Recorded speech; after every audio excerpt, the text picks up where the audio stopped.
ஆன்மீகத்தின் வழி நடக்கும் அன்பு சொந்தங்கள் அனைவருக்கும் வணக்கம். பொதுவா இந்த வீடியோ பதிவை பார்க்கக்கூடிய அன்பர்களுக்கு ஒரு விஷயம் சொல்றேங்க.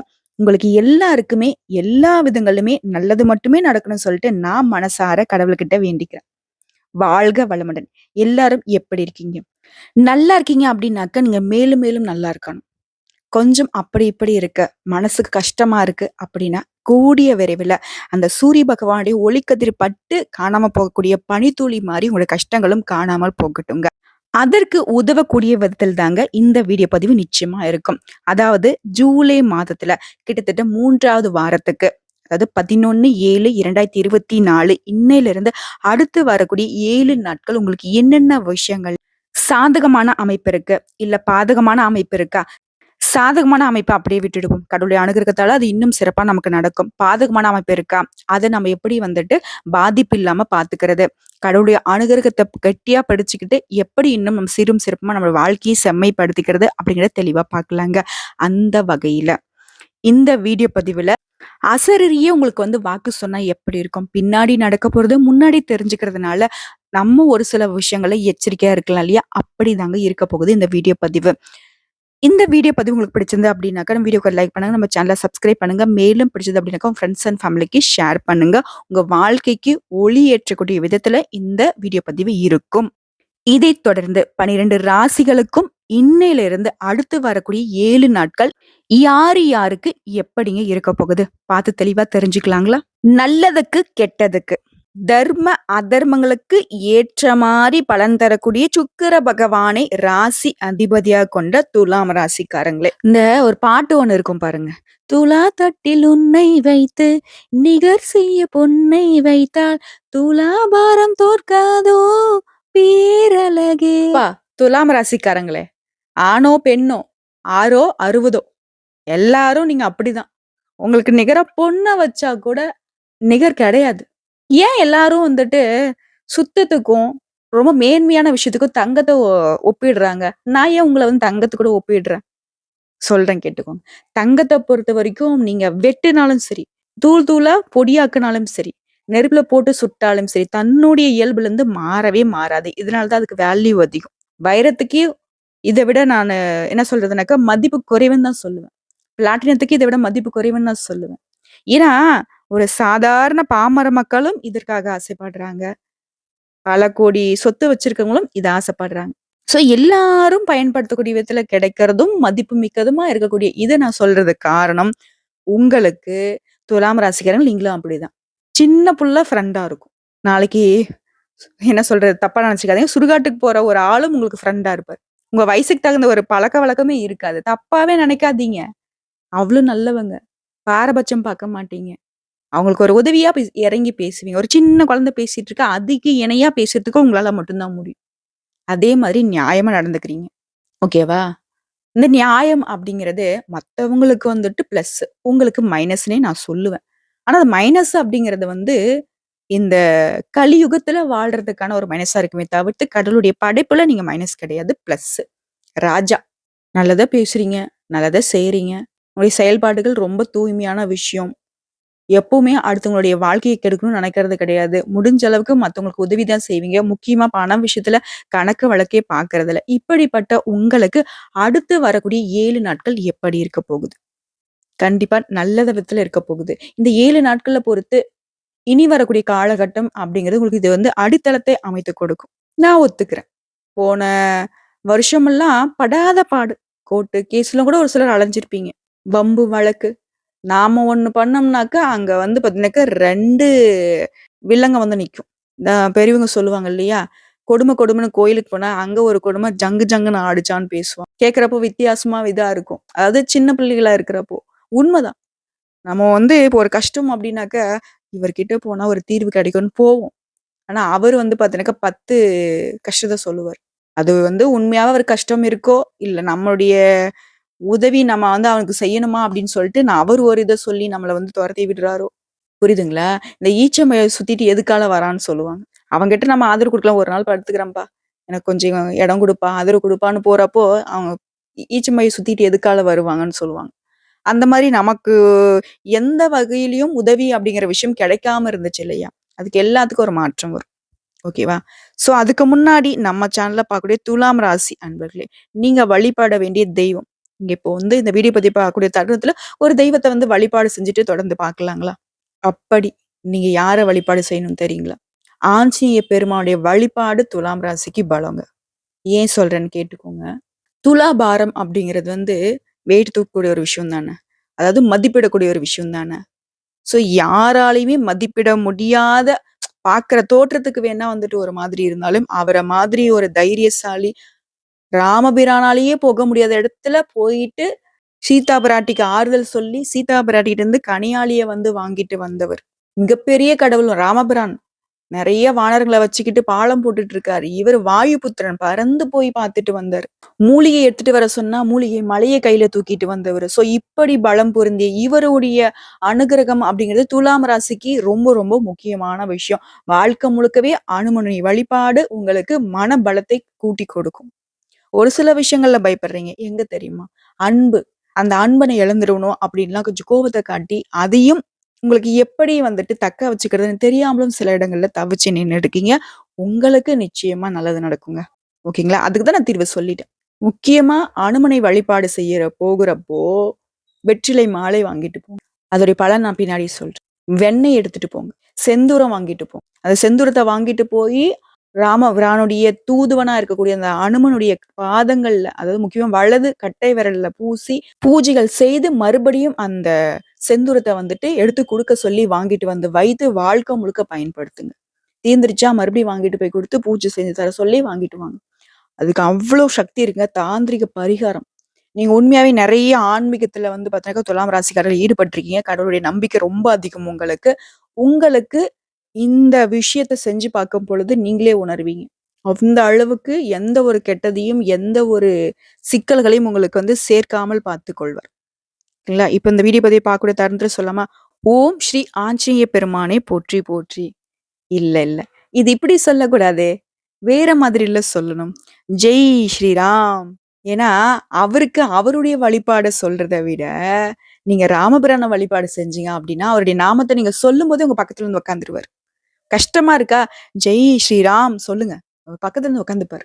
ஜெய் அப்படின்னு நீங்க சொல்லும் பொழுதே உங்களுக்குள்ள வெற்றி வந்து நிக்குங்க. ஓகேவா? நம்ம பேச போனா நெறைய பேசிக்கிட்டே போகலாம்.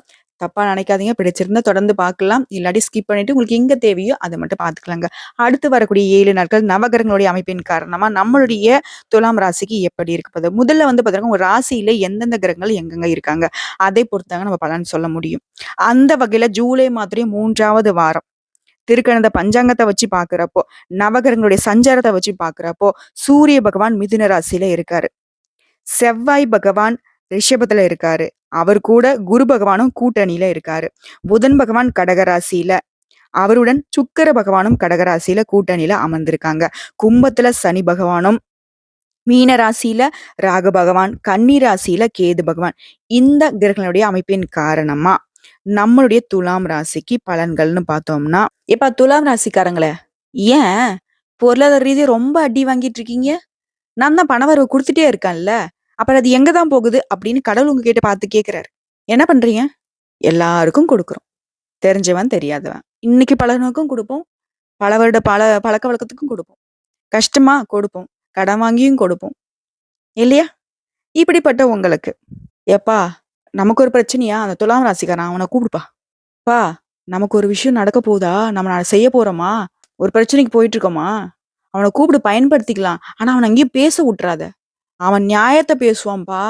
அப்புறம் நமக்கு எங்க நல்லது நடக்க போகுது? கூட்டிட்டு வராத." அந்நியன் மாதிரி இவன கூட வச்சிருக்கிறது. துலாம் ராசிக்காரங்கள.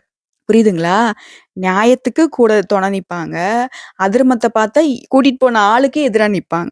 இந்த ஒரு படத்துல எடுத்துக்கிட்டோம்னா, என்ன மேடம் எல்லாம் படத்த சொல்றேன். இப்ப படத்த சொன்னாதாங்க எல்லாருக்கும் புரியுது. ஞாபகம் வருது. ஓ! அப்படியா? அப்படிங்கிற ஒரு புரிதல் உங்களுக்கு இருக்கும். சூர்யாவ வந்துட்டு பார்த்தீங்கன்னா, ஒரு பொண்ண கூட்டிட்டு வரதுக்கு, அதாவது லவ் பண்ண பொண்ண கூட்டிட்டு வரதுக்கு அனுப்பிச்சு விடுவாங்க. கடைசில போனாக்கா, அந்த பொண்ணுடைய மைண்டே வந்து பார்த்தீங்கன்னாக்கா, பிரெயின் வாஷ் பண்ணி, அப்பா, அம்மா கூட சேர்த்துட்டு வந்துருவாரு. அந்த மாதிரி தான் இவங்கள வந்து நீங்க கூட வச்சுக்கிறது. ஸோ இதன் காரணமா பல பேர் வந்து பார்த்தீங்கன்னா, இவங்கள ஒதுக்கிட்டு இருப்பாங்க. பல பேர் வந்து பார்த்தீங்கன்னாக்கா, எப்படி பயன்படுத்தணும் அப்படி பயன்படுத்திக்கிட்டு இருக்காங்க. அது இவங்களுக்கு தெரியாது. பட் பிரச்சனை கிடையாது. ஏன்னா இவங்கள பொறுத்தவரைக்கும் இவங்களுக்குன்னு ஒரு உலகம் இருக்கு. அதுல ஜாலியா வாழ்ந்துகிட்டு தான் இருக்காங்க. வந்தியா வா, வராட்டி போ அப்படிங்கிற மாதிரி. வாழ்க்கை துணை விஷயத்துலயுமே இவங்க இப்படித்தான் இருப்பாங்க. ஆனா, யாருக்கும் எந்த ஒரு குறையும் வைக்க மாட்டாங்க. இப்படி இருக்க உங்களுக்கு சூரிய பகவான் 9ஆம் இடத்துல அமர்ந்திருக்கிறதுனால, "சட்டி சுட்டதடா, கை விட்டதடா, புத்தி கெட்டதடா, நெஞ்சில் பட்டதடா" அப்படின்னு சொந்தமா தொழில் செய்யக்கூடிய துலாம் ராசிக்காரங்க, தொழில்ல ஏற்பட்ட பிரச்சனையால மனசு வந்து பாத்தீங்கன்னாக்கா நொந்து போயிருப்பீங்க. ஆனா, உங்க தர்மம் தலை காக்குங்க. உங்களுக்கு நெருக்கமான நண்பருடைய உதவினால அந்த பிரச்சனைய தாண்டி வந்துருவீங்க. அடுத்த சந்திரனும் உங்களுக்கு சாதகமா தான் இருக்காரு. பணவரவும் சிறப்பா இருக்கு. ஒருத்தன் வாழ்க்கையில முன்னேறணுமா, குரு பகவான் நல்லா இருக்கணும். சுக்கிர பகவான் நல்லா இருக்கணும். சொல்லுவாங்க இல்லையா? ஆனா, சந்திர பகவானுடைய அமைப்பு சரியா இருக்கு. எவன் ஒருத்தனுக்கு அவன் தான் உச்சகட்டத்துக்கு போவான். பண விஷயத்துக்கு இவர் தான் பொறுப்பு. கோடான கோடி தேவர்கள்லயே சந்திர பகவான் மாதிரி ஒரு சுகத்த அனுபவிக்கக்கூடிய ஒரு அமைப்பு யாருக்குமே கிடையாது. ஏன்? ஈவன் தோ கிருஷ்ண பரமாத்மாவுக்கோ, நம்முடைய பிரம்மனுக்கோ, நம்மள படைக்கக்கூடிய பிரம்மனுக்கோ, நம்முடைய ஈஸ்வர பெருமானுக்கோ யாருக்குமே கிடையாது. ஆனா, இவர் நல்லா அனுபவிச்சுட்டு இருப்பாரு. ஸோ, இவர நம்ம வந்து சாதகமா இருந்தோம் அப்டின்னாக்கா, நம்மளும் நல்லா தான் இருப்போம். ஓகேவா? ஸோ, இப்படி அமைப்புல சந்திர பகவானுடைய அமைப்பு பணவரவுல சிறப்பா வச்சிருக்காரு. செவ்வாய் பகவான் 8ஆம் இடத்துல இருக்கிறதுனால, திருமண பேச்சுவார்த்தைகள் இருக்கு இல்லையா? அந்த விஷயத்துல சிக்கல்கள் உண்டாகுறதுக்கு வாய்ப்பு இருக்கு. அத கொஞ்சம் பார்த்துக்கோங்க. அடுத்து ஐடி வேலையில இருக்கக்கூடிய அன்பர்கள பொறுத்தவரைக்கும், கொஞ்சம் வந்து அதாவது முக்கியமா ஐடி ஃபீல்ட்ல இருக்கக்கூடிய கணவன் மனைவியா இருந்தீங்க அப்டின்னா, உங்களுக்கு புரிந்துணர்வு இல்லாம போறதுக்கு வாய்ப்பு இருக்கு. ஒரு சிலர் வந்து பார்த்தீங்கன்னா, விவாகரத்து வரைக்கும் கூட போறதுக்கும் வாய்ப்பு இருக்கு. அத கொஞ்சம் கவனமா பார்த்துக்கோங்க. அடுத்தது புதன் பகவான் பொறுத்தவரைக்கும் உங்களுடைய ராசியில 10ஆம் இடத்துல இருக்கிறார் இல்லையா? இவருடைய அமைப்பின் காரணமா புதுசா நிலம் வாங்குவீங்க, புதுசா வீடு கட்டுவீங்க. முக்கியமா வந்து பார்த்தீங்கன்னாக்க, பழைய வீட்ட கூட புதுப்பிச்சு ஒரு சுக வாழ்க்கைய வாழ்றதுக்கான ஒரு அடித்தளம் உண்டு. கல்விக்காக பிள்ளைகள் வந்துட்டு வெளிநாடு செல்லக்கூடிய ஒரு யோகமான அமைப்பு இருக்கு. குரு பகவான் உங்க ராசியில 8ஆம் இடத்துல இருக்கிறதுனால தொழில்ல வளர்ச்சி, மேம்பாடு அடைவீங்க. வியாபாரத்திலயும் கணிசமான லாபம் கிடைக்குங்க. அடுத்த சுக்கிர பகவான பொறுத்தவரைக்கும் 10ஆம் இடத்துல இருக்கிறதுனால பிரிந்து போன உறவுகள் எல்லாமே மீண்டும் வந்து ஒட்டிப்பாங்க. சனி பகவான பொறுத்தவரைக்கும் 5ஆம் இடத்துல இருக்காரு இல்லையா? இதன் காரணமா விவசாய வேலையில அதிகமா அக்கறை காட்டுவீங்க. தோப்பு குத்தகைக்கு எடுக்கிறது. இதன் மூலியமா வந்து பார்த்தீங்கன்னாக்கா வருமானம் பெறுவீங்க. அடுத்ததா ராகு பகவான், அதாவது பாம்பு கிரகமான ராகு பகவான் 6ஆம் இடத்துல இருக்கிறதுனால, பொறுமையும், நிதானமும் குடும்ப பிரச்சனைகளுக்கு தீர்வா இருக்கும். கோபம் வேண்டாம். எவ்ளோ பிரச்சனை தலை போற பிரச்சனையே வந்தாலும் சரி, கொஞ்சம் பொறுமையா இருந்தீங்க அப்டின்னா, அதுவே சரியாயிடும். துலாம் ராசியோட அமைப்பு அந்த மாரி. அடுத்த கேது பகவான் 1ஆம் இடத்துல அமர்ந்திருக்காங்க. இதன் காரணமா வரவுக்கு மேல செலவு வந்து உங்கள திணறடிக்கிறதுக்கும் வாய்ப்பு இருக்கு. இதனால என்ன சொல்றேன் அப்டின்னாக்கா, பணவரவு வந்து துலாம் ராசிக்கு வந்துகிட்டே இருக்கும். தண்ணி மாரி வரும், தண்ணி மாரி செலவாகும். இப்டி இப்டி இப்டி போவாங்க. ரூ. 1000 கையில வச்சிருப்பாங்க. ஆனா இப்டி போவாங்க. ரூ. 500 கடன் வாங்கக்கூடிய ஒரு நிலைமையில நிப்பீங்க. ஸோ அத வந்து கொஞ்சம் பார்த்துக்கோங்க. மேலும் பேசணும்னா, ராசிநாதன் சுக்கிரன் வந்துட்டு உங்க 10ஆம் இடத்துல இருக்கிறதும், அங்கு சூரியனோட இணைந்திருக்கிறதும் சிறந்த பலன்களை தருங்க. 6ஆம் இடத்துல இருக்கக்கூடிய ராகு உங்களுடைய வாய்ப்புகளை பெருக்கிக் கொடுப்பாரு. உங்களுடைய எண்ணங்கள வலிமையாக்கி வெற்றியும் தேடித் தருவாரு. பூர்வீக சொத்து பிரச்சனைகள் அகலும். வருமானத்த பொறுத்தவரைக்கும் நல்ல உயர்வு இருக்கும். பாக்யாதிபதி வந்து புதன் தொழில் ஸ்தானத்துல இருக்கிறதுனால, தொழில்ல நல்ல முன்னேற்றம் இருக்கும். பத்திரிகை மற்றும் தொழில்நுட்பத் துறையில இருக்கக்கூடியவங்களுக்கு நல்ல வாய்ப்புகள் இருக்கும். கடன் சுமைகள்ல மாட்டிக்கிட்டு இருக்கக்கூடிய துலாம் ராசிக்கு கடன் சுமைகள் குறையும். முக்கியமா தாய் வழி உறவுக்காரங்களால உதவிகள் கிடைக்கும். அடுத்ததா உத்தியோக பணிகள்ல நல்ல முன்னேற்றம் உண்டுங்க. எல்லாமே ஓகே. நல்ல அமைப்புல இருக்கு. கவனமா இருக்கக்கூடிய விஷயம்னு பார்த்தோம்னாக்கா, சனி பகவான் வக்ரத்துல இருக்கிறதுனால, பெண்கள் வழியே பிரச்சனைகள் வரதுக்கு வாய்ப்பு இருக்கு. ஆண்களா இருக்கீங்க அப்படின்னாக்க, பெண்களாலயும், பெண்களா இருக்கீங்க அப்படின்னாக்கா, ஆண்களாலயும் பிரச்சனைகள் வரதுக்கு வாய்ப்பு இருக்குங்க. அத கொஞ்சம் பார்த்துக்கோங்க. மேலும் இந்த காலகட்டத்துல செலவுகள் அதிகரிக்கிறதுக்கும் வாய்ப்பு இருக்கு. மனசுல உறுதி குறையலாங்க. பங்காளிகள் பகைவராகறதுக்கும் வாய்ப்பு இருக்கு. சுமூகமா முடிந்த சில பிரச்சனைகள் மறுபடியும் தலை தூக்கறதுக்கும் வாய்ப்பு இருக்கு. அதையும் கொஞ்சம் பார்த்துக்கோங்க. 5ஆம் இடத்துல இருக்கக்கூடிய சனியால உங்களுக்கு மற்றும் குழந்தைகளுடைய உடல் ஆரோக்கியத்துல பாதிப்பு வரதுக்கும் வாய்ப்பு இருக்கு. ஆரோக்கியத்துல அக்கறை இருக்கட்டும். முக்கியமா அலுவலக சூழ்நிலைகள்ல இடையூறுகள் வர்றதுக்கும் வாய்ப்பு இருக்கு. அதையும் கொஞ்சம் கவனமா இருக்கும். முக்கியமா சக ஊழியர்கிட்ட பேசுறப்போ, உங்களுடைய செயல்பாடுகள்லயும் கவனமா இருந்துக்கோங்க.